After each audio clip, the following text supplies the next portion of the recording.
Hey, Josh. Hey, nice to see you too. What's You, going on?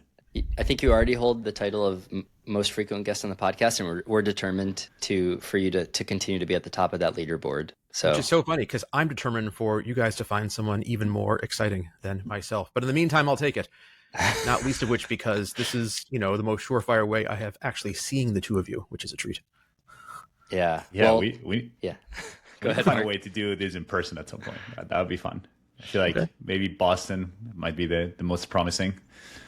Yeah, we had Or we had we'll be in New York in the spring. So we're doing ooh, college tours, and I have a kid who's going to go take a look at NYU. So we could definitely do Mm. something. wow, Maybe I'll yes. come. I'll come to you Yeah, guys. Mark, you need an Yeah. excuse to come. Mark and I, for a while, we actually, before he decided to move to Panama and destroyed that entire initiative, we were like, one of the tests we should run is to do live podcast recordings. And we started talking to some people that have office spaces in New York. But now, Mark, you just destroyed it. Yeah, We I can feel I find I blame feel you. guilty. we can find a live podcasting space. That'll be a ton of fun. Yeah. I would love that. Yeah. Or you guys, if you want to come hang out in my dining room, we can do like a very light some candles, pop open some sparkling water drinks, and A very Bring romantic, your own microphone. a very romantic podcast. I like use it. my microphone. Yeah, no. But this, Any of those sound good. I know. Today's episode is gonna be a little different than the ones we've done with you in the past. And actually, it's going to be different than any other of the other episodes we've done on the podcast. And um, we kind of wanted to start recording because the whole conversation is going to be a bit raw. And if I'm honest, a little scary for Mark and I. And I just wanted to kind of say thank you for bringing maybe less Josh, the product leader, to this conversation and more Josh, the coach, is kind of how Mark and I wanted to pull you in. And we thought it would be fun to see that side of who you are, but also to get some actual meaty stuff maybe ironed out in public. Yeah, Kind of maybe fun. so because I think we all have context coming into this conversation, but maybe just for people listening, like some context on what we're trying to do here is so basically Ben and I both run our own businesses, but we also of course co-host this podcast, and we're also now starting to build a new project together called Insider Loops. And we both have limited time, and I think we both really enjoy working with each other, but also like there's some frictions in the way that come up due to the fact that we have very limited time, and that we are trying to find ways of like how do we leverage our own strengths, and then how do we pick up the things that are maybe in the middle.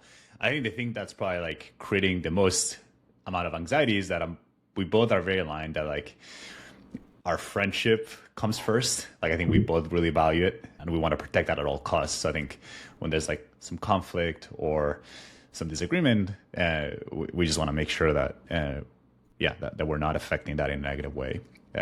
So we're like, okay, like maybe we should just have this conversation live. Bring one of the best coaches that we know, Josh, to mediate this conversation.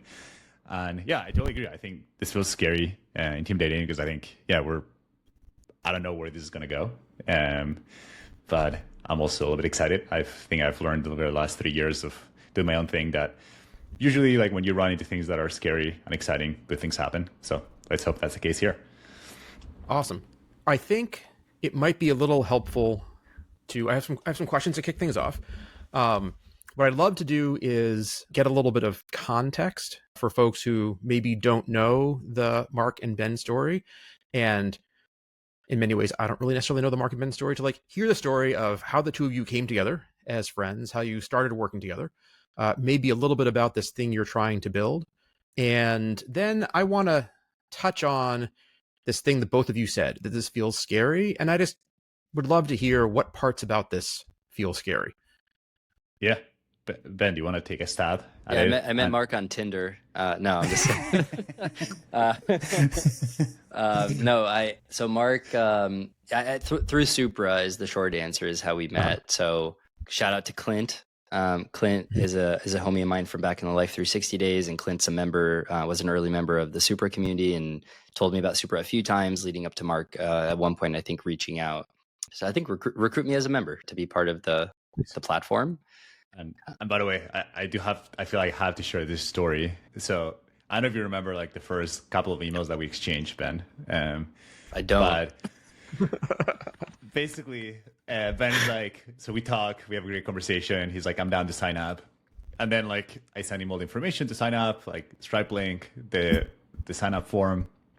And then I just get an email from him be like, hey man, like it seems like you have a lot of questions here and a lot of them feel kind of useless. So like what's your goal here? Like why are you asking all these questions? I'm like, who is this guy and why is he being so direct? Even though we just met. And I remember like just first taking a deep breath, be like, okay, like I could answer like very like snarky way, or I could just like take it as as a gift and see if there's some truth to it. So I ended up asking some questions back, and yeah, he had really helpful feedback, and I'm glad I did not reply in a snarky way, because otherwise it would have been a very different relationship. I mean, I'm sure we would have navigated eventually, and I think that's actually like one of the things that I value the most about Ben is like he's super direct, and you know where he stands, and he just won't bite his tongue when he thinks something should be differently. But anyways, continue. Yeah, no, man, I completely forgot about that, but it doesn't surprise me. I forget about a lot of things, but if I find myself doing anything that it just doesn't make sense to me, I have a very hard time going with it. So I basically have to hang out on it and either decide not to do it anymore, or to just ask myself, is it worth the confusion? Like, should I just iron out the confusion and keep going? Anyways, it's funny that you remember that. And yeah, and then I'd say like fast forward, that must have been, what is it, 2025 right now? So yeah, that must have been end of 2023. Yeah. And I was a head of product at Continuum, and Marc invited me to join a early stage head of product cohort. And I was in that cohort for, I think, probably 4 or 5 months maybe before, and I don't think I'm sharing anything confidential, but Continuum pivoted and then ultimately decided to shut down. And when the pivot happened, I was included in a downsizing to help the CEO go back into the role of the basically the head of product and post pivot company. And so I remember as I was trying to figure out what to do next, I looked back at a lot of what I learned from my time at Continuum for people that were successful in their fractional product work. And I knew that if I was going to have a chance of doing something, as I didn't think about solopreneurship or creator life. It was really mostly going to be probably fractional work. I knew I was going to have to do a lot of marketing for myself. I was going to have to be top of mind for my network. I was going to have to grow my audience. So I went to one of the Supra happy hours in New York in the weeks after I was let go.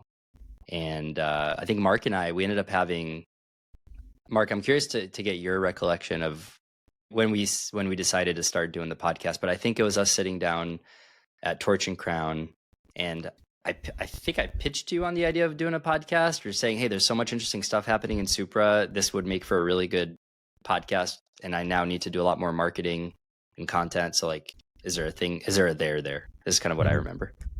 Yeah. And I think like in parallel to, I was also thinking about like, okay, maybe like, because I think that's like the hard thing about Supra in a way too, is like, there's a lot of interesting conversation happening in groups, but it's all confidential. So I was like, hey, like what could be a cool way to like, for people to get to know other interesting people in the community, and also like maybe even give members a platform. So we're like, oh, like this could be fun. And also I was like, okay, I think I'm more likely to do something with someone else, because I feel like right now, you know, I'm a solo founder. So I was like excited about someone who could be a thought partner and do a project with someone. I think that could just be more fun too. And I think like every interaction that I had with Ben, I was like, okay, I just enjoy talking to this guy. And I think like it'd be fun to work together. Awesome. And yeah, and then maybe like some additional context. So we started the podcast, and I think we both were, I think something that we've done correctly every time we work together on something is like we've set like very low expectations, and we haven't overcommitted ourselves. So we were like, hey, let's record one episode and see what happens. And I think that little activation energy and feel it out was like basically like what allows us to like then propel and make changes and iterate.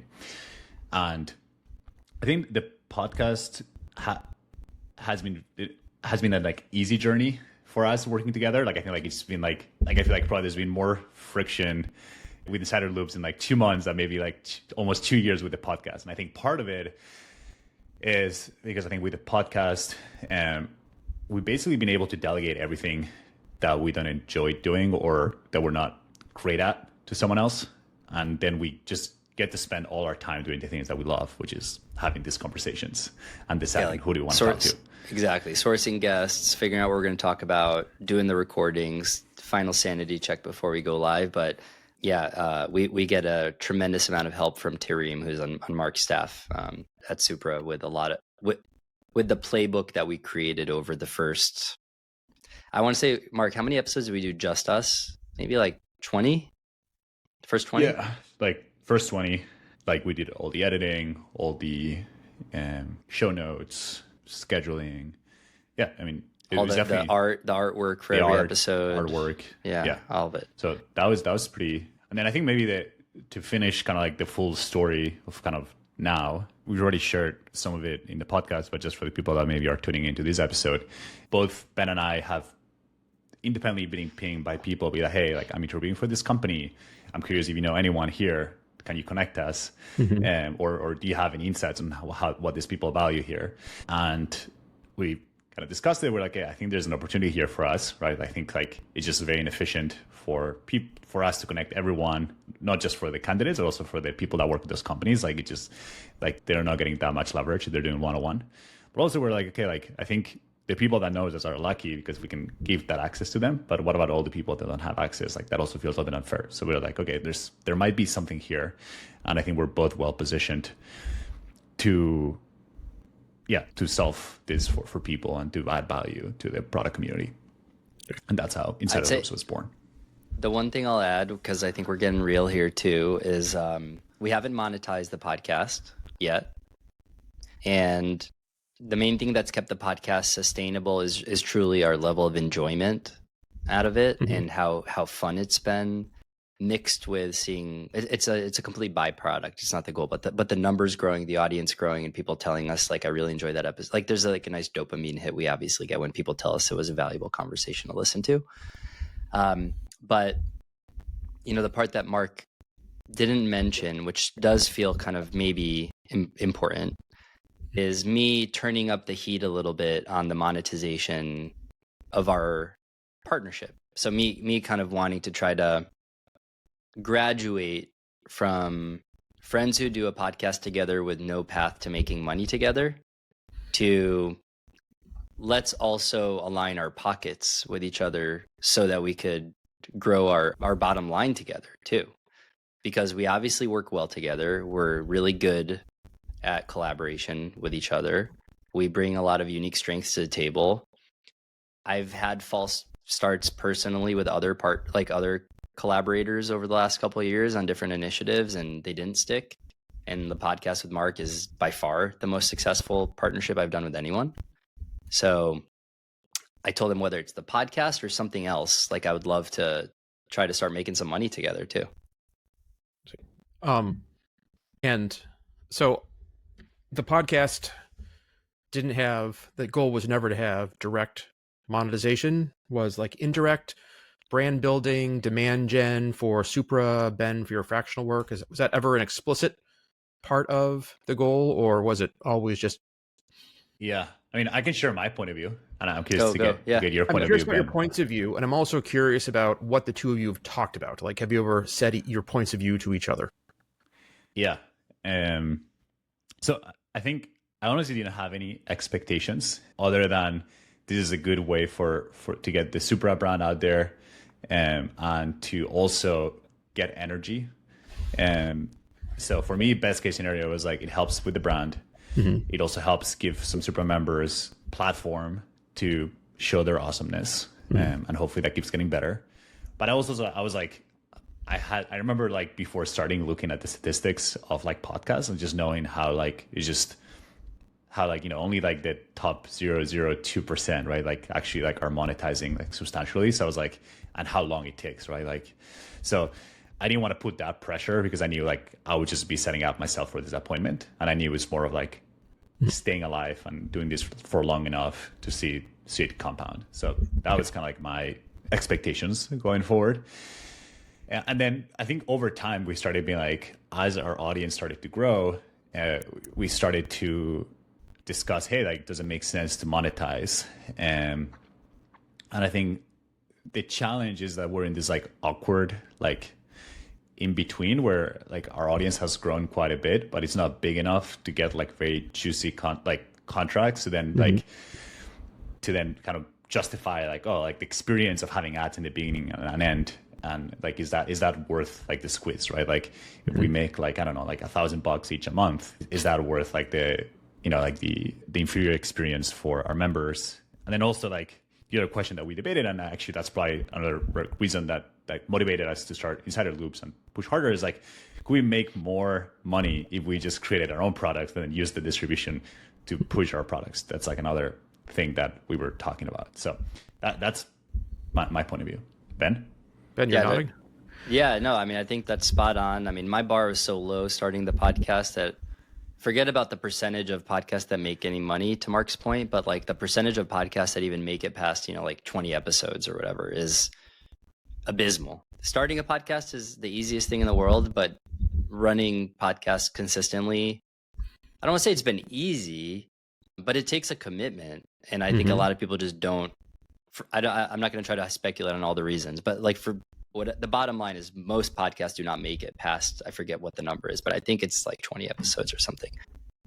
And there's no guarantee that making it past 20 episodes will make you quote unquote successful as a podcast. But my thesis was, if we make it to 20 episodes, something will have gone incredibly well with the way in which we're doing what we do. Okay. So when I started, like basically when we created a playbook and started to get help running the podcast, it started to make it feel even more fun and more sustainable. And I'd say, yeah, we've passed 80 episodes at this point. We're going to be, we're coming up on 100.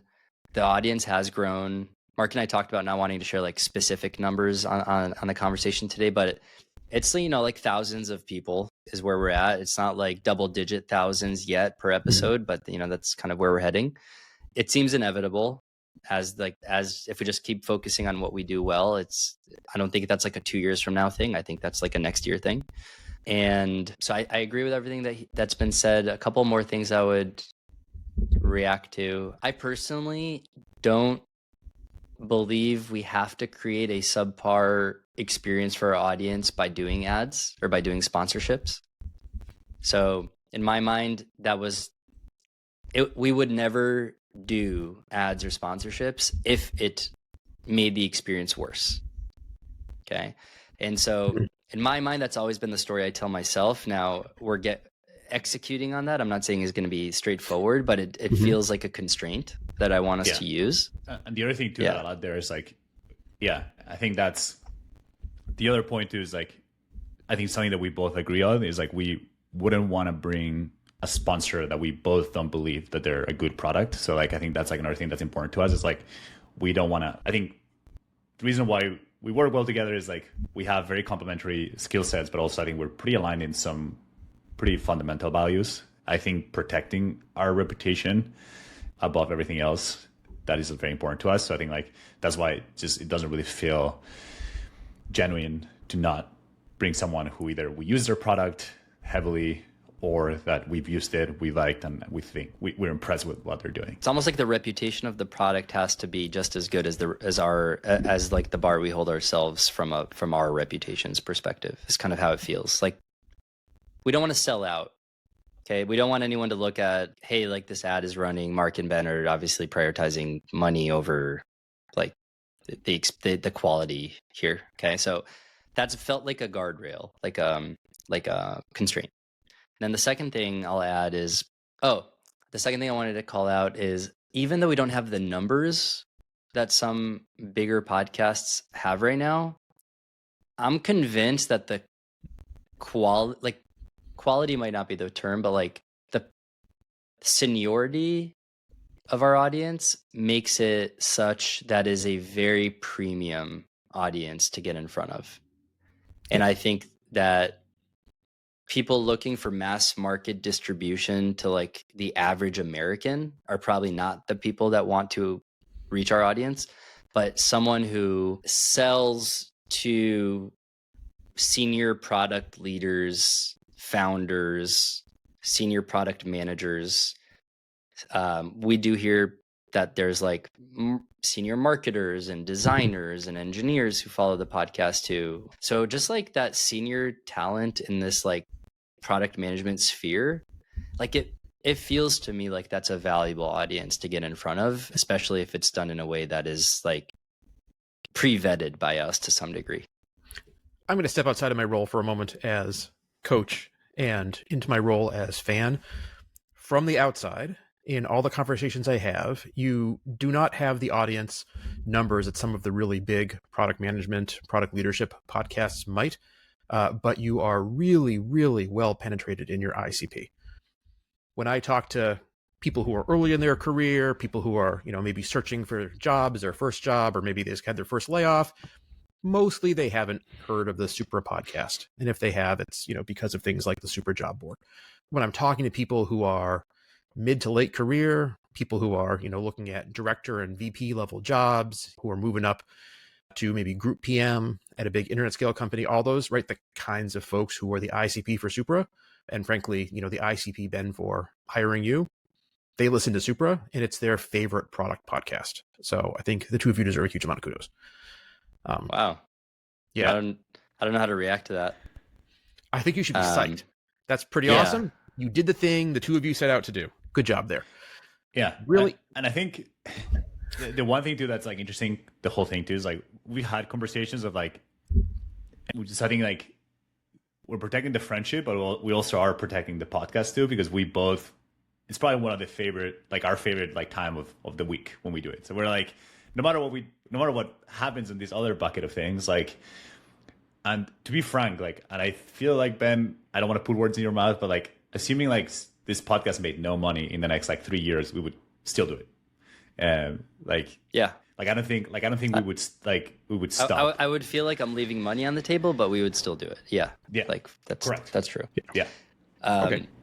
And the other thing I'll add, which is important from a relationship dynamics perspective, is this podcast has been basically the only constant for me in this chapter of my life, career, whatever we want to call it. But since I've left full-time work and not had like a job, and a boss and stuff, having this cadence of recording every week, publishing every Monday, promoting every Tuesday, lining up guests, having another human on that same schedule with me, and now with Tareem, 2 other humans on that schedule with me, has created a real sense of structure, right? And I think that if this podcast ended, the stakes for me feel higher than, like, even assuming I preserved the relationship with Marc as a friend, like if the podcast ended, I would feel like there's a gap in my structure that I would deeply miss. Same. Okay. So you said same. Let me hit you guys with a couple of like super quick questions. Maybe give a thumbs up if you agree, thumbs down if you disagree, say yes, say no. I'm just curious here to level set. Listening to the two of you kind of give some context, share your experience, share some of your goals, listen to what the other one said. Yes or no, the thing you heard from the other one is similar to the way that you feel. Yeah. Okay. No pressure here. Just curious. Yeah, okay. Both thumbs up. By the way, for those listening, we both, for those that are just listening, we both looked at each other and gave thumbs up. Yeah. Just kidding. Ben just flipped me off. And I'm deeply hurt. Okay. So second question. Audio is better than video on that one. Yeah. Have the two of you had a conversation like this before where you like shared explicitly goals, origin story, motivations, that kind of stuff? Have you had that conversation explicitly? We reflect, like we sometimes will reflect with each other in the context of a specific conversation about something we're trying to do if it's relevant, but I don't think we've really carved out time for like this level. Like I don't think we've done this exact conversation before. Yeah. Marc, What would you say? Yeah. So usually what happens is one of us is having like a late night thought, and then we'll send the other like 3 minute like WhatsApp voice note, just with like reflection. And then we'll like maybe send like between 3 to 10 different voice notes, like either agreeing with each other or like building on each other. And we ended up, yeah, I think it ends up pushing us to reflect. But it's not like an explicit of like, hey, like let's, yeah. The hard thing about that, the way of doing that is like which is funny. We were having a conversation about this today, that it's hard to know like where that lives and like the source of truth, and then like having an artifact that we can go back and reflect on and be like, oh, this is what we decided. And then, when time goes by, we can go back, be like, hey, here's what we discussed on this date, and here what's what we're optimizing for. I wonder if something has changed, or does that make sense? Yeah, I'd say that feels like a tactical implementation version of the broader point maybe that you're getting at, Mark, which is like, and sometimes I'll throw myself under the bus for a sec, but like sometimes I just come in guns blazing and I just like offload to Mark. It's less about stuff Mark is doing poorly or anything, but it's more about like me feeling frustrated or anxious about something. And sometimes I'll have kind of like an idea in there for us to talk about. And the reason I'm sharing that is the monetization stuff, the monetization conversations, I think were definitely driven primarily by me. I don't think I went about them in the most relationship affirming way possible when it started, and I take full ownership of that. And I think I remember feeling like, and I know I'm gonna get kind of like extra candid now, but I remember feeling that Mark may have been disproportionately benefiting financially from the podcast relative to me because it's called Supra Insider. And every time I poked at that idea, it just didn't withstand the test of being true, because I've gotten a tremendous amount of value out of the podcast. I know I've gotten like a lot, but I remember having that thought.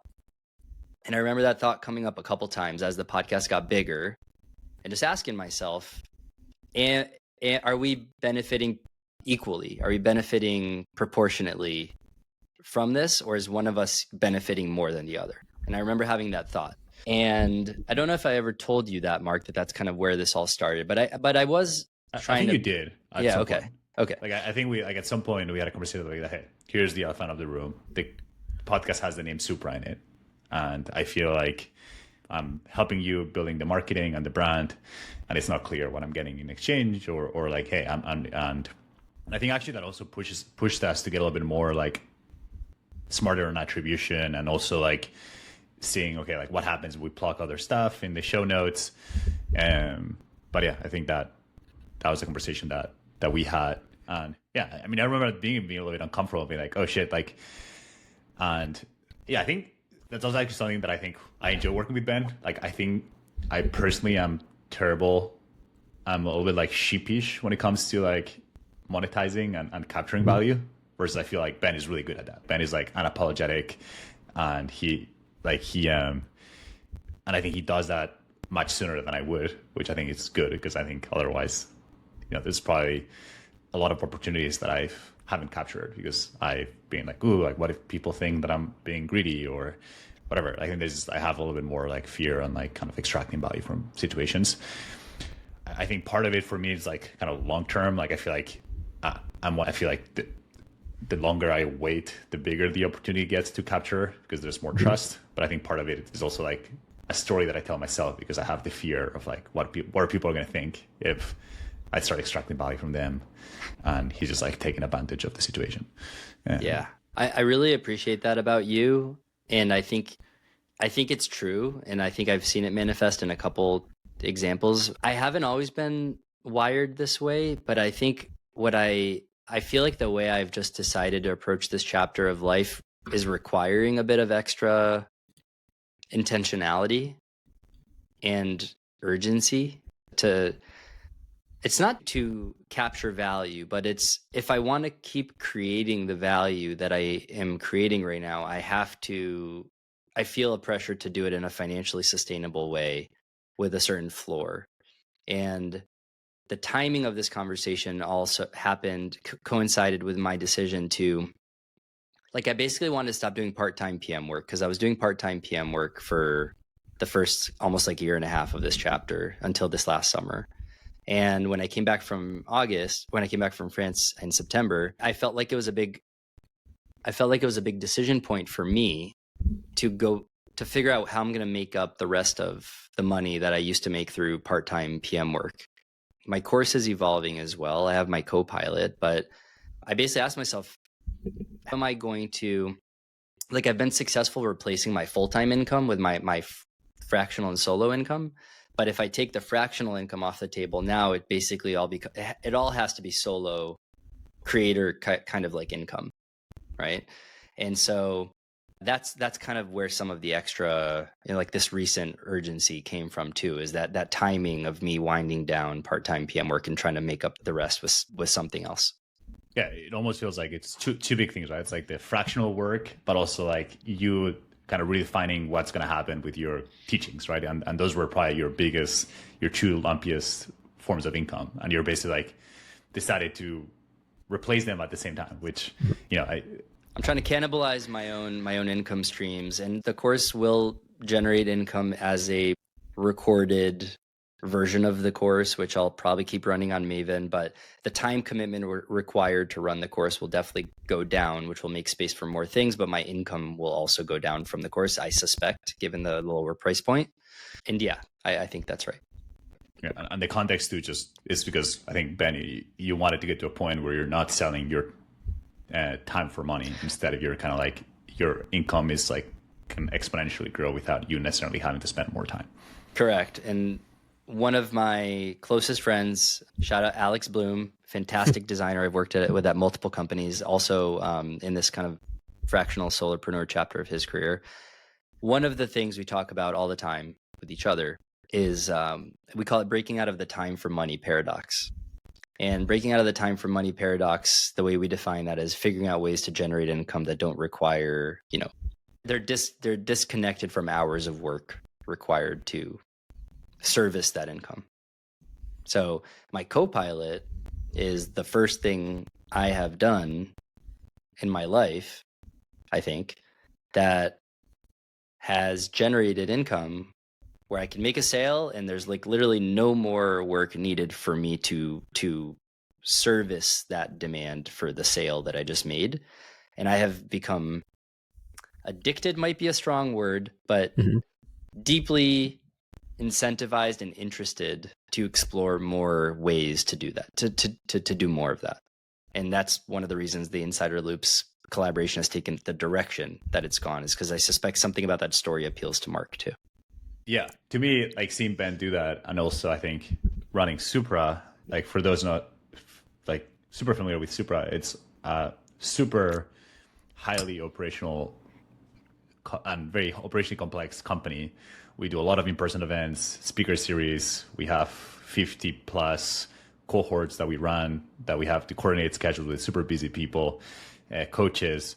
So yeah, it's, even though I've built a team around me, like it still requires me a lot of time to service those customers. And there's also like a component of like a Slack community that has to be kept up and that I'm very active on. So the idea of like, hey, there could be an opportunity for me to, leverage my expertise and with like, close to like 90% plus, margins, and without, having to be super operationally complex or operationally involved, like that sounds like a dream, given my experience over the last 3 years running Supra, which I wouldn't trade for anything. Like I really enjoy it, but it is a lot of hard work. Okay. So I'm going to have we given you enough to work with here? I think we're already doing some work, right? Is my sense. So like, let's just talk about what this like hour-ish of conversation is going to be. We've talked a little bit about my coaching in the past. I'm a firm believer that the most valuable coaching comes from developing a high trust, high context, ongoing relationship. Now, I've known the two of you for a couple of years now, which is kind of amazing, but it's not as if we're talking every single day. And I'm not kind of, deep involved with regular conversations. So I think while we may have a high trust relationship, I hope so. I certainly trust the two of you. The context part is new for me. And I also come from coaching from the idea that, there's a coaching gives you a frequent cadence for inspecting, learning, adapting, and practicing things that are hard. We're not going to do that today in an hour and a half, 45 minutes, however long it is. It's already been 40 minutes. This has been a lot of fun talking, right? And however long we have. So what I'm hoping today that we can do is to grab like one or two small kind of concrete things, which the two of you can try as experimental practices to see if they bring something additional positive to the work that the two of you are doing together. And at the same time, I'm going to try to reflect back some of what I hear the two of you saying, which can, if not change things. Marc, I've heard you use the phrase, blow your mind, right? Unlikely to blow your mind today, maybe can help you feel a little bit better. So I'd like to start kind of maybe the two of those things right now. One is to say, reflecting back, the things that I hear you talking about, these are everybody challenges, right? And I think it's worthwhile differentiating, right? Some things are challenges because the work you're doing is hard, and some things are challenges because there's something really hard in this situation, uniquely hard. And the things I hear the two of you talking about, so far at least, are hard because going into practice together, going into business together, building a thing is like inherently hard work. And the challenge I hear you guys describing are the same kinds of challenges that everybody has. So good news, right? You are having boring everybody challenges, at least for the things that I'm hearing right now, which is great. You'd rather be here than having, weird, unique to Marc and Ben sorts of challenges. The second thing, which I want to propose, well, I'll start with a question, is how often do the two of you take, 30 minutes, right? A relatively short period of time to reflect on the value that each one of you is getting from your professional relationship, not your friendship relationship, but your professional relationship, both Supra and the interview loops product and anything else you end up doing together. If you're enjoying this conversation, please check out the links in the show notes to support the podcast. Marc and I do this out of love, but to keep it going, we also need your support. Thanks, and now back to the episode. Yeah, I can answer that. I don't think we have any, we do it very passively. So I think the moments where we get to reflect on the value is usually when it's usually the two extremes, when something goes incredibly well and either we, get a bunch of sales and we celebrate that, or someone describes to us how big of an impact our work or our podcast or something has done for us. And then we're like, cool, like, we this is really worthwhile. Or when we're feeling like tight on time, stressed, and we're like, wait, is this worth it? Like, I don't know if it's working for us. It's like almost like we only really, and it's not even like we have an structured way of doing it. We just we just push and bring it up at the highs and the lows, but it's not like we have like a dedicated 30 minutes every week. We're like, when we meet once a week, only for 30 minutes. We meet more for the podcast, but for the work that we do together, it's only 30 minutes, and it's very much like tactical, like let's get shit done. And that's a recent thing. Yeah. And like we didn't even do that 30-minute thing until a few weeks ago, when I think the catalyst was one of these, like, why did we start the huddle, Marc? I think it was basically us starting to feel like there's a lot going on, lots of threads, lots to do, lots to talk about. Should we just find 30 minutes a week and just kind of have time? Yeah. Yeah. Basically like we should prioritize, like we should have a time to prioritize our efforts and make sure that we're running in the same direction, given that there's like an endless, mountain of things that we could be working on. Yeah. But to directly answer your question, Josh, the one word the term that was coming to mind to me is it's been ad hoc. Okay. So it's one of us has a thought or gets an email or gets a LinkedIn message or sees a comment or has an anecdotal experience from someone else that makes us feel like we're making an impact together, and we share it with the other person and celebrate and high five. And I'd say recently the selling a guide has been a really positive thing for us. Every time we sell a guide, we both get an email notification from Stripe, and then we have to figure out who's going to send them the guide because we still haven't automated that. So it's always like half high five and half is it me or you? Like, who can do it faster? Okay. So I'm a firm believer in making explicit cadences and rituals and maybe artifacts as well. So I'm going to propose something, and just through like, affirmation or negation, right? Thumbs up, thumbs down, yes or no. We don't need to talk about it a lot. How does it sound?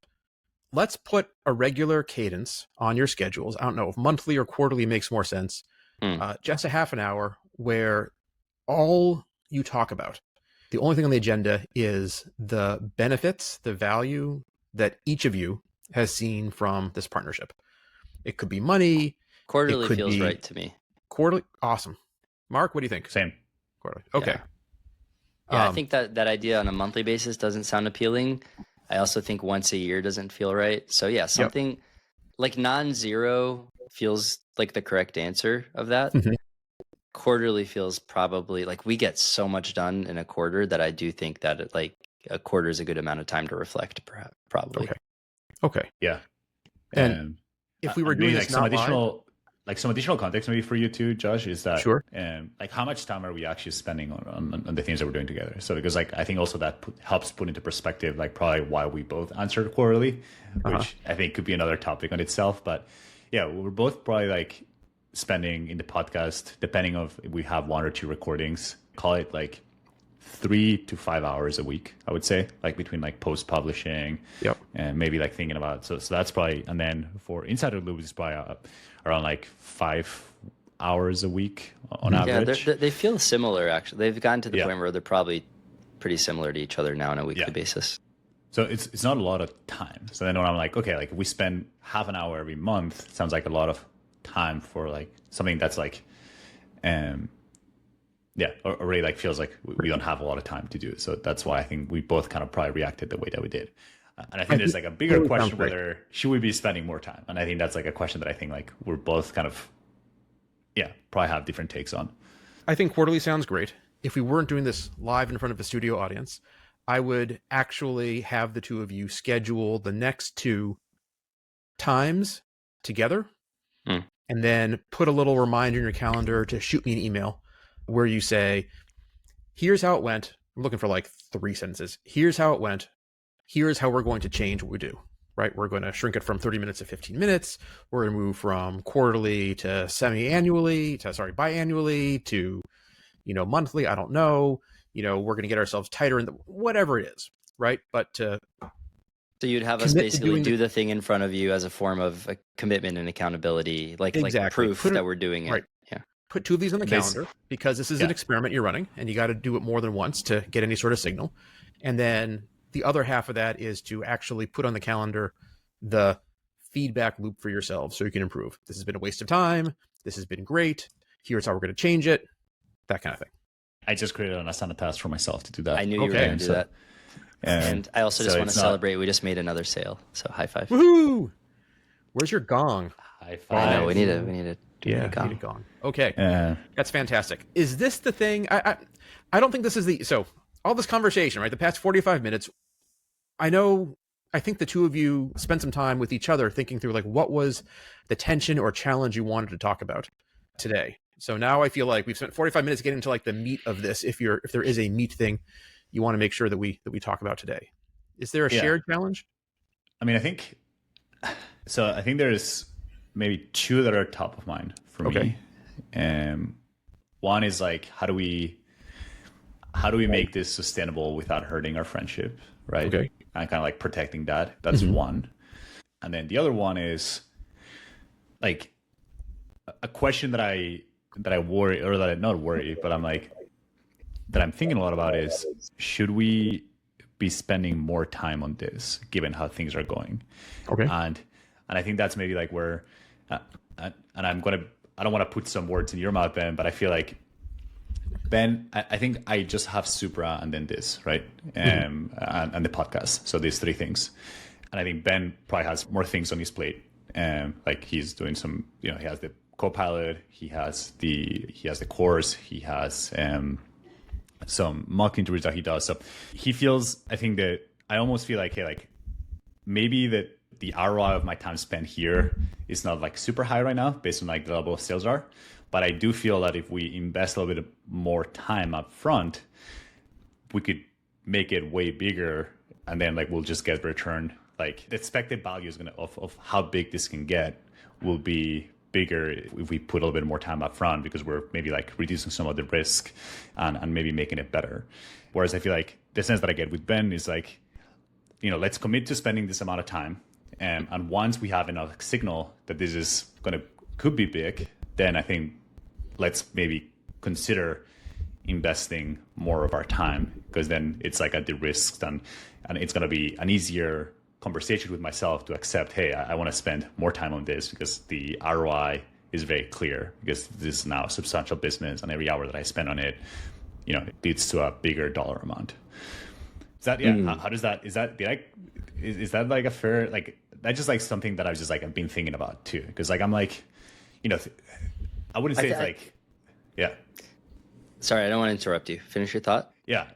Cause the way I'm thinking about it is like, okay, like we really haven't done a lot of like go-to-market. Like we have, I think we've done a lot of hard things, but maybe they're not as hard for us because in the position that we sit and kind of the work that we've been doing for the last 3 years.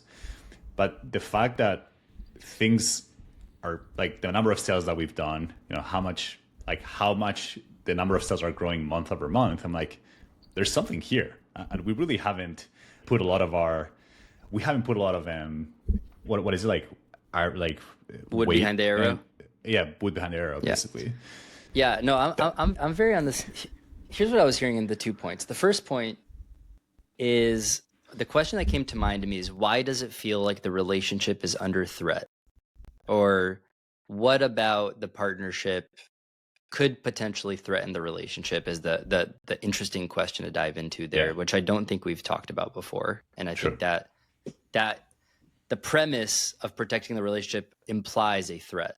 And I'd love to like maybe get crisp on what that threat is, because I don't think it's new territory. And then I think on the second piece, the question that comes to mind as I heard you talking is basically just like, what would need to be true for us to spend more time on this? Or at least what would need to be true I don't know if you're there and I'm not there yet, or you're maybe like a little ahead of me and you're ready to spend more time and I'm not. But if we're both not ready to spend more time, basically what would need to be true for us to want to spend more time? I mean, maybe it's like a failure on me of communication that I'm ready to spend a little, like, I'm not saying like I'm ready to go all in on Supra Insider loops, like, but I am willing to double my time. That might tie to the first point, which is like, how could this jeopardize the relationship? Is like, I think I've been very open with Marc that I'm generally not comfortable with,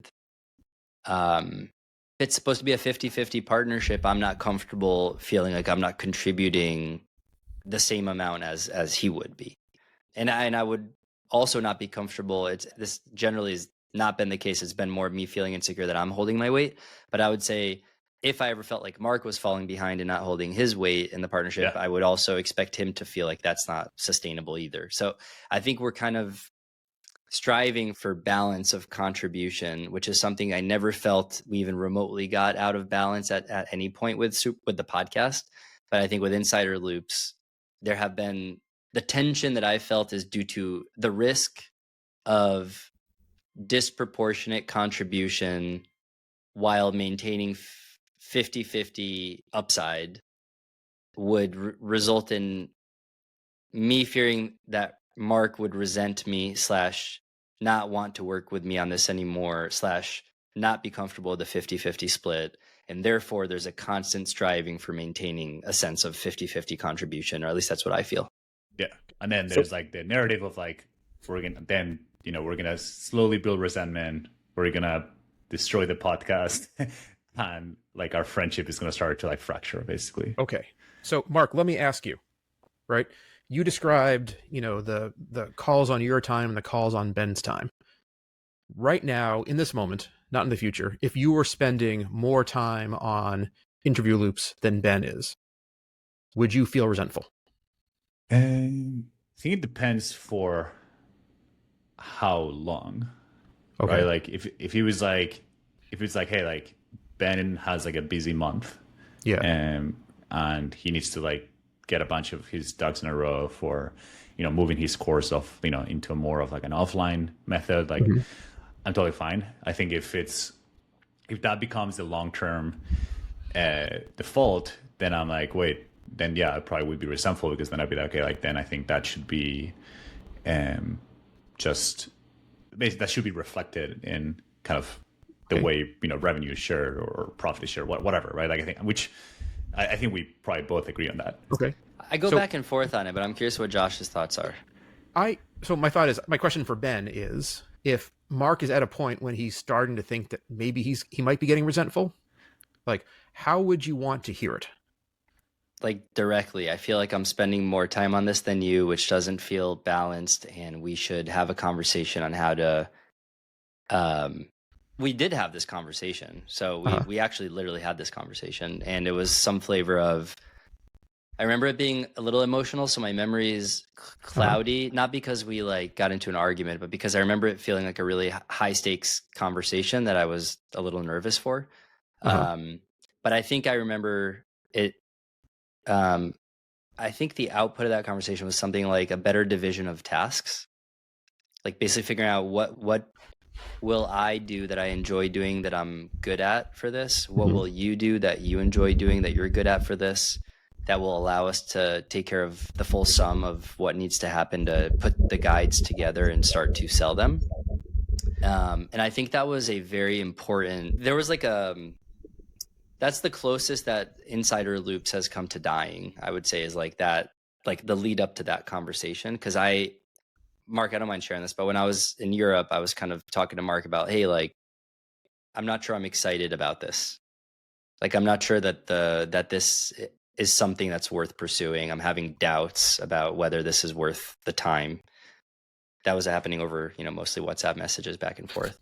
Marc, the very best way to communicate big feelings is through pre-recorded WhatsApp messages.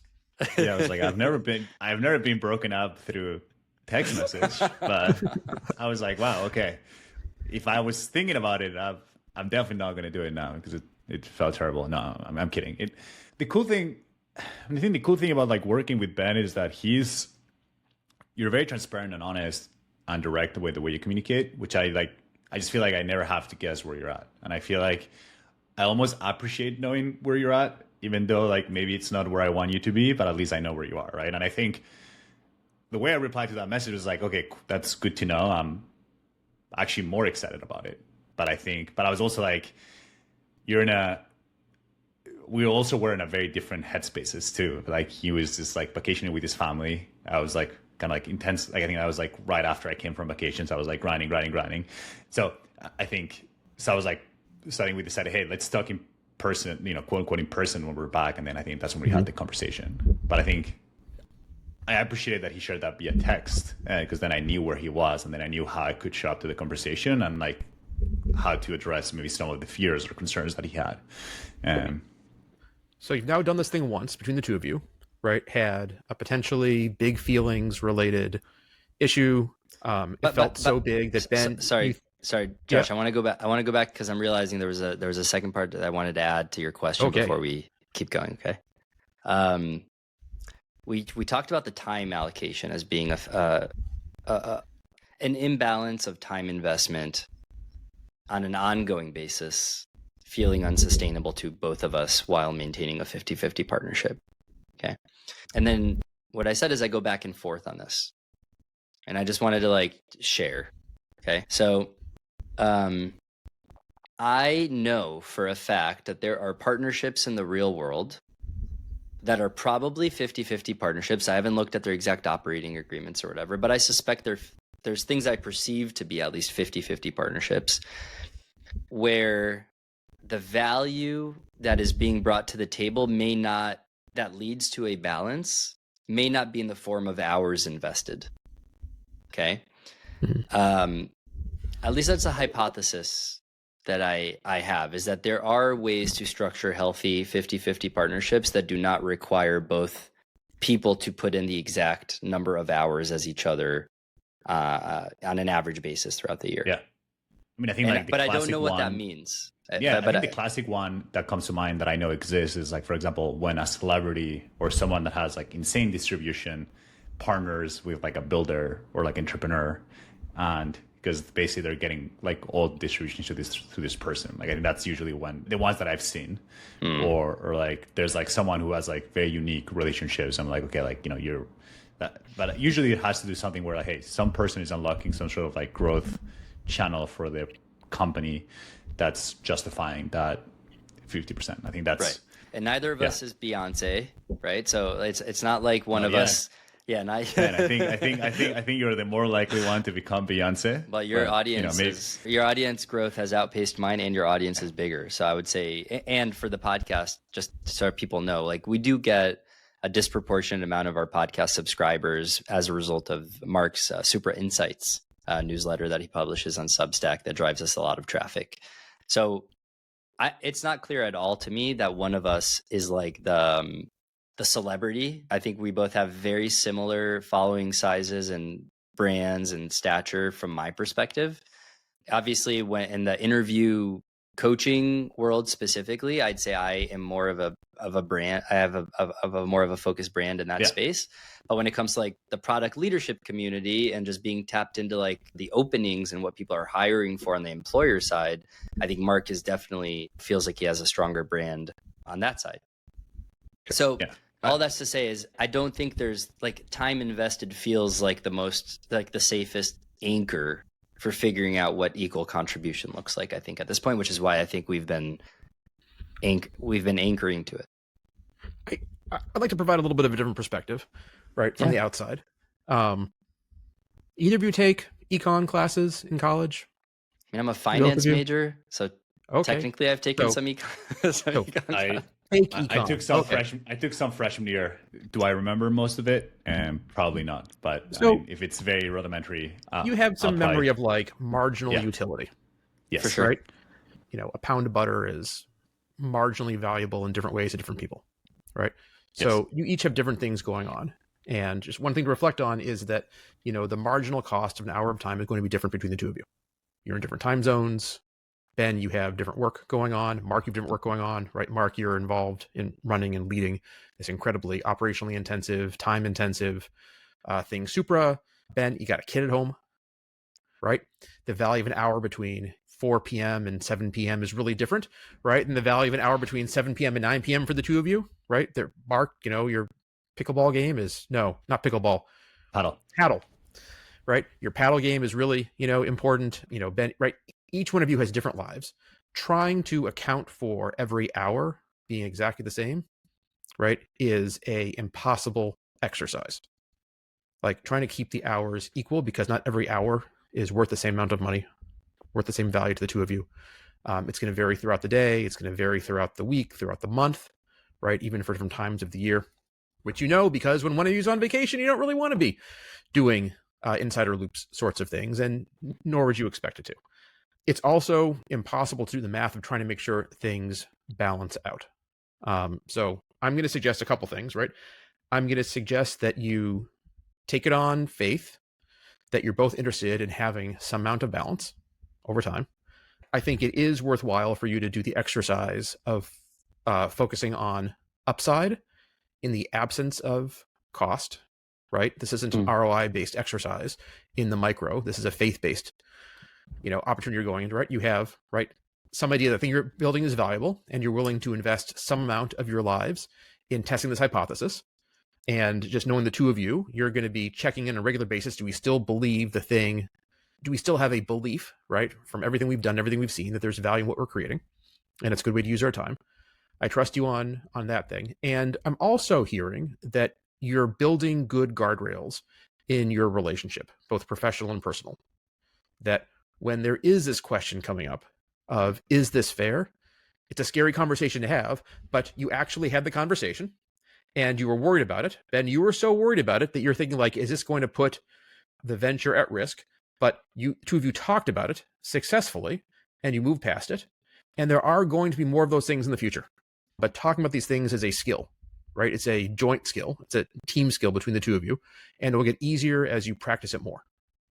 I mean, And that's definitely the thing I'm the most proud of about how we do anything together is just like the openness to the self-awareness I think each of us has to know when we need to express something to the other person that feels like it needs to be discussed, the ability to then communicate that it needs to be discussed, and then to be able to show up at the discussion and have the discussion in a way that feels very respectful to each other. Good. And that's like definitely a superpower of this whole relationship. Yeah. I agree. does the framing this as a shared skill, does that resonate or not? It's okay if it doesn't. What do you mean Can by you that? say more? What do you mean? Yeah. Yeah. This is a hard thing that you're doing, right? Building this thing together, right? It's a hard thing to navigate, right? A friendship and a business relationship.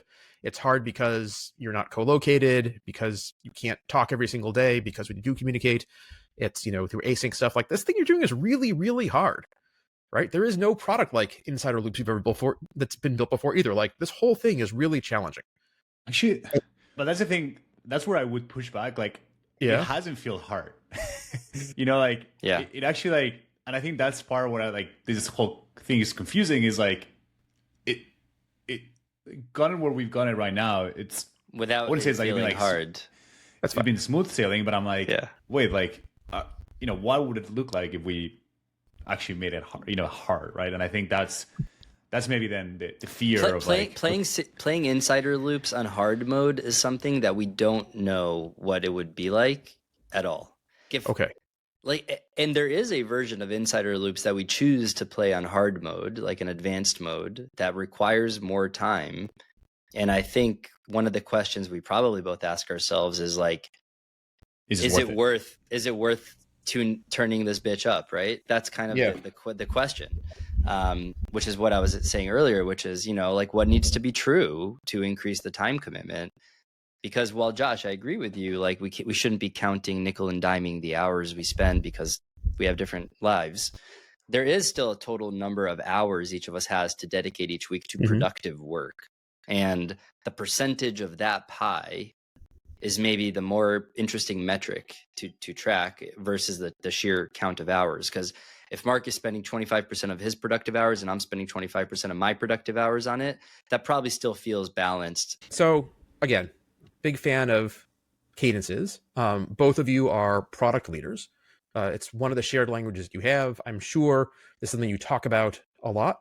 When you started doing the Supra Insider podcast, you mentioned a couple times this kind of benchmark of 20 episodes. 20 episodes kind of helps you distinguish between like, a thing that has real legs versus, an effort that you're going to stop. And at 20, you up the investment in what you're doing, right? At 20, up the investment and brought in outsiders, right? And you actually both comment on this, that it let you kind of drop some of the parts of the work you didn't like, the editing and the scheduling and those sorts of things. I wonder if and Ben, you've said this a couple times. So the question I have for the two of you is like, what's the mechanism by which you're going to have the very same thing for insider loops? To say like, okay, when these things happen, we know it's worth putting some effort into insider loops.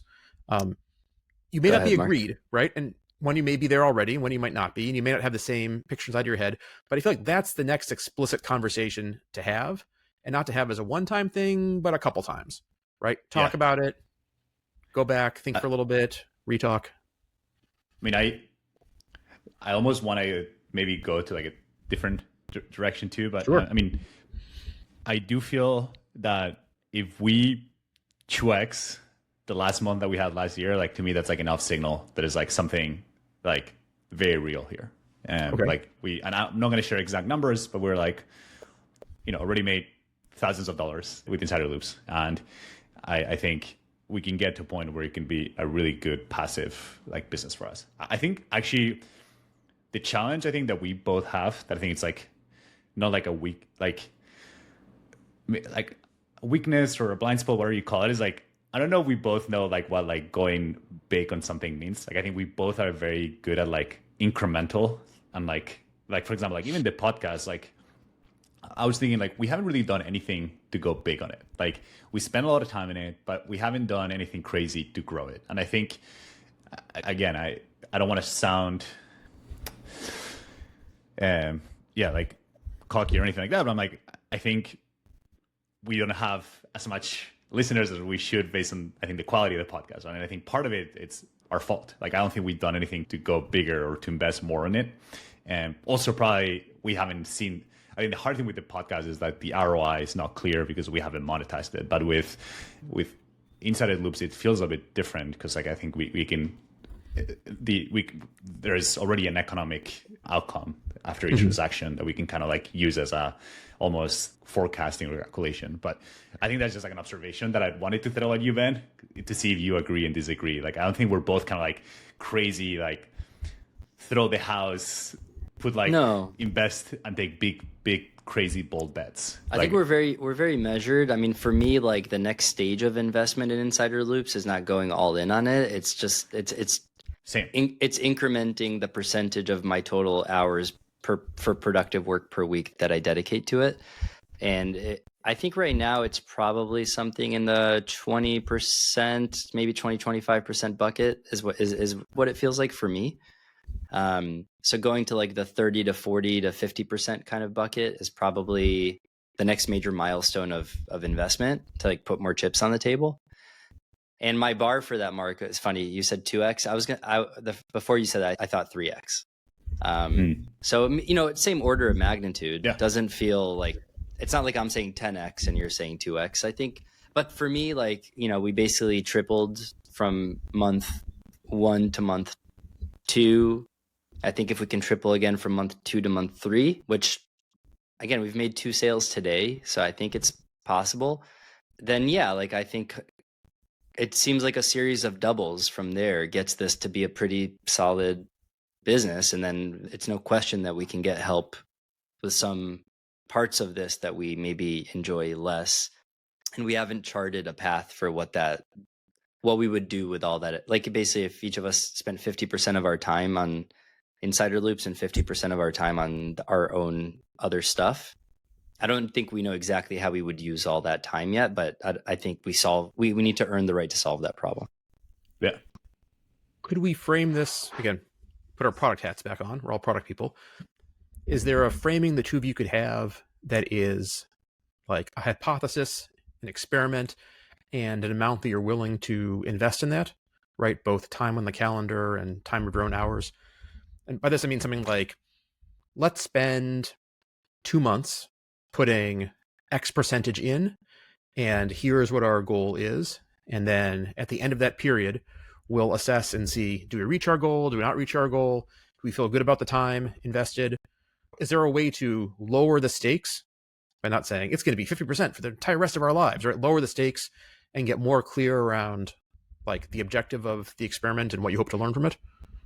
I'd say we're doing that. Feels like Good. We're doing that right now. Like I think we decided to turn up the heat for November.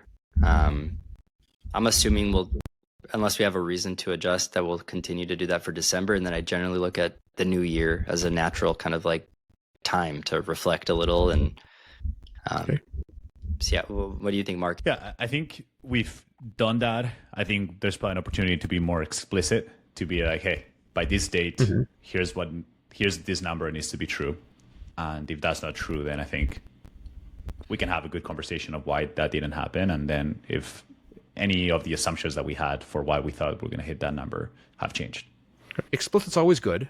The two of you two of you came into this conversation a little bit scary. Reflecting back, you seem to be in pretty good shape, pretty much on the same page, pretty much doing things in a way that makes sense for the two of you. What made this conversation scary before you had it? The fact that people would hear it. Ah, Yeah. That's it. yeah. Yeah. I think to me, that was another one. I also think you never know, like, if you can poke something that might take it to a direction, or if there's something that maybe I hadn't said that I voiced, or that Ben hadn't said that I voiced, that like maybe it takes it, like, you know, it's just unpredictable, right? And I think, and when it's unpredictable and what it can affect is our work relationship or our friendship, that can feel scary. Although, like, I think now thinking about it, it's like, you know, we've already done this before. I think and we've been able to successfully navigate it and make it to the other side of the tunnel. But yeah, I think that plus happening in public felt a bit scary. And also having another person watching there and having a judgment of what's going on too. That also is a little bit scary. Be like, I got no judgment. Okay. No, but I think, Josh, I want to thank you. I know we're wrapping, but I just want to thank you for asking great questions as always, having very calming presence and just being present. And I just really appreciate you. And I would love to do this again, actually, if probably not every month, maybe every month, but maybe not something, maybe quarterly. Maybe you join us quarter? for the quarterly one. But yeah, no, I just really appreciate you, man. Thank you for doing this. I think doing this in front of other people, right in front of our live studio audience, which might just be my cat at the moment, but soon will be thousands of other product leaders, it's scary. So I'm pretty impressed the two of you are doing this. I'm coming with no judgment. I'm quite impressed. And I think as you continue to have these struggles, you'll get better and better at having these struggles. And more importantly, I hope you start to gain the confidence that your relationship isn't balancing on the edge.